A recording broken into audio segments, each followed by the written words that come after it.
to me and his channel.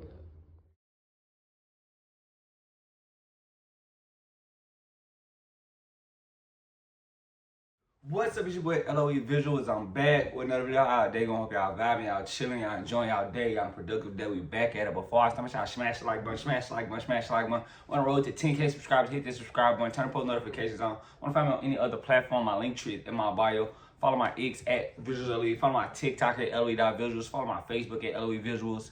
So let's talk about it. So Brian Norman Jr. Starches Jen Sasaki in the 5th round with a nasty left hook. And right now, Brian Norman with the move up from Jaron Ennis. Right now, Brian Norman could be, he's the best welterweight right now.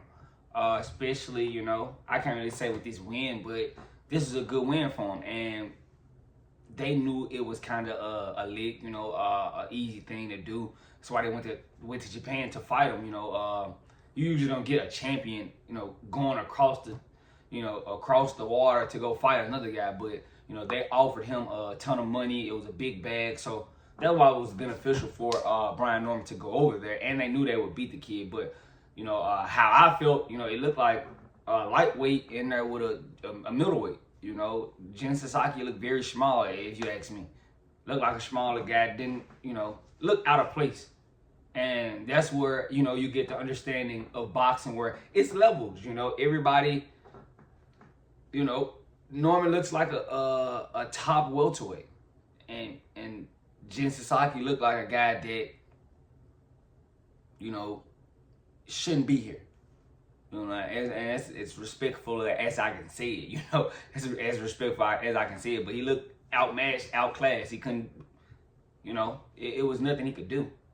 But Brian Norman did look good, looked like he was, very focused, locked in, his boxing looked good. And, he's going to just keep getting better, being how, young he is. But he's just going to keep growing and getting better, I love, how he boxes, especially, if he can keep building off stuff like this, he could be a problem, a good problem. The left hook he caught him with, and really, they could have stopped it earlier. He was basically beating on him. You could have stopped it earlier, but I guess they wanted to go out on their shield. Props to them, but at the end of the day, you kind of gotta protect your guy if you Jen Sasaki's trainer. You gotta protect your guy. He looked outmatched in there, and you didn't do a good job protecting him. Let me state that for sure. You didn't look like you were trying to protect your guy. I know it was a big fight, a title shot, but I think Jen Sasaki is like 20. I think he's a younger guy, so he can make another run at it. But and if you wanted to make another run at it, you're making it hard by letting him take that type of punishment. But all props to Brian Norman Jr. This is you robbed him no ski, basically, because Jen Sasaki proved no pushback for him. It was no pushback for Brian Norman in this fight, but he was number 2. He was his mandatory. He had to take the fight. He had to. So can we really kill Brian Norman Jr. for, and they offered him a ton of money to come over there? Can we really kill him for taking the fight? We know now that, it's possibly we're not getting that Boots fight, with Boots saying that he's moving up. And if I'm Brian Norman, I'm attacking the fact that he did that, and I'll get to that later in the fight, but it's not really much to say in regarding the fight. This is a dominating win for Brian Norman Jr. Very dominating. He showed classes in there, and people need to understand what I mean when I say classes. They got Jake Paul talking about if he wins, he's gonna get the challenge for a cruiserweight title. Okay, you see what Tommy Fury did to him, and that was Tommy Fury. You get him in there with somebody, all right, that's why you got to understand there's levels in boxing. It is. That's why you see certain guys get outclassed the way they do. But yeah, Brian Norman showed up. He did what he was supposed to do, and I can't do nothing but give him credit. But now we can kind of move on to where he stays at welterweight. Right now, it's gonna be what opponents can you get him. At this point, he's the WBO champion. Boots is about to vacate. I'm pretty sure he's about to vacate the IBF and the WBA. Barrios is about to face Pacquiao, which is, absurd, but he's about to do it. We don't know if I'm Brian Norman, the next thing is see if I can, grab up one of those vacant titles. That would be the next order of business. Seeing if you can get the IBF for WBA. That would be the next order of business. You gotta grab one of those titles, and if, in all honesty, you can still kind of put pressure on Boots. He hasn't moved up yet. He hasn't fought at 54 yet. You can still kind of press the issue. Like, we want the fight, let's do it. And although he's saying he's gonna move up, I mean, that's another chance for him to grab another title at welterweight. So I don't know. Especially if the money's right, but that's the issue. Is the money gonna be right?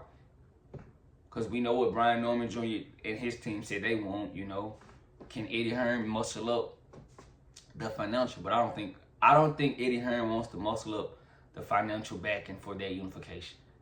So we probably gonna miss out on that, if Eddie Hearn doesn't wanna go in his pocket for Brian Norman Jr.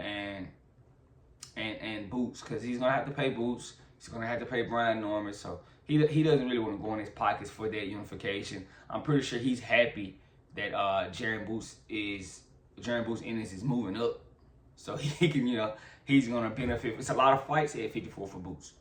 It's a lot of fights.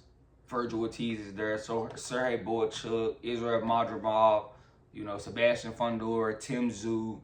That's a lot of fights at 54 for him. So that's why everybody was saying he should move up, but Brian Norman, he hasn't yet, so it's still a window if you can entice him. But that's the big thing. Can you guys entice Boots enough for him to take the fight? And I think Brian Norman and his team had his best interest. They had his best interest, in this Jen Sasaki fight, saying that they didn't want to negotiate with Boots before this fight. They didn't want to look past Jen Sasaki, which they really should have, and when they had to negotiate it. But that's what caused the move up. They couldn't get Brian Norman Jr. to negotiate while he had this fight lined up, and that's understandable. From Brian Norman Sr. Pops. Pops did right. You don't want to look past a guy and you go in there and lose. So he did right by saying, yeah, we'll wait till after the fight to negotiate. Well, if I'm him, I'll still kind of press the issue. I would still press the issue, try to call him out, see what he on, check his temperature. He said he wants to fight, but he hasn't moved up to 54 yet. I know he probably don't want to cut back down, because if you've seen him, he posted on Instagram, Boots posted on Instagram, he was huge. So I know that cut isn't easy for him, but, I still think, to get a third scrap at welterweight, I think he would be enticed by it, especially if the money's there. Why not? So if I'm Brian Norman, that's your next order of business. But if he vacates, cool. You try to get one of those scraps. We know PBC is going to try to keep you away from the WBC. Unless, if Barrios beat Pacquiao, which it's possible because Pacquiao's 46, they'll still try to protect him, and they won't try to do anything but keep their title at PBC, because they don't want any titles to get back on the other side. They want a piece of the pie, at PBC. So, I think the next order of business is trying to get that WBA and IBF. See if you can offer whoever gets that vacant title some money and see if they can unify with you. That's the smartest order of business from Brian Norman Jr. But shout out to him. The win against Jen Sasaki was nasty left hook that caught him. He boxed well. He really outmatched Jen Sasaki. So, I'm not gonna discredit him and say anything bad. If I'm him, I'm trying to push and see if I can still get Boots in the ring. If not, try to grab one of those vacant titles. But let me know what you guys think about it. About his win. nasty left hook, good win. It's gonna be hard to get them opponents. That's gonna be the issue. You know, high level, high name opponents at welterweight. You know, that's gonna be the issue. But let me know what you guys think in the comment section. Make sure y'all smash the like button, smash the like button, smash the like button. On the road to 10K subscribers, hit the subscribe button, turn the post notifications on. You can find me on any other platform. My link tree is in my bio. Follow my X at VisualsLOE. Follow my TikTok at LOE.visuals. Follow my Facebook at LOE.visuals. Make sure y'all like the video. The likes keep me on the algorithm. I love you guys so much, so much, so much, so much, so much. I'm out.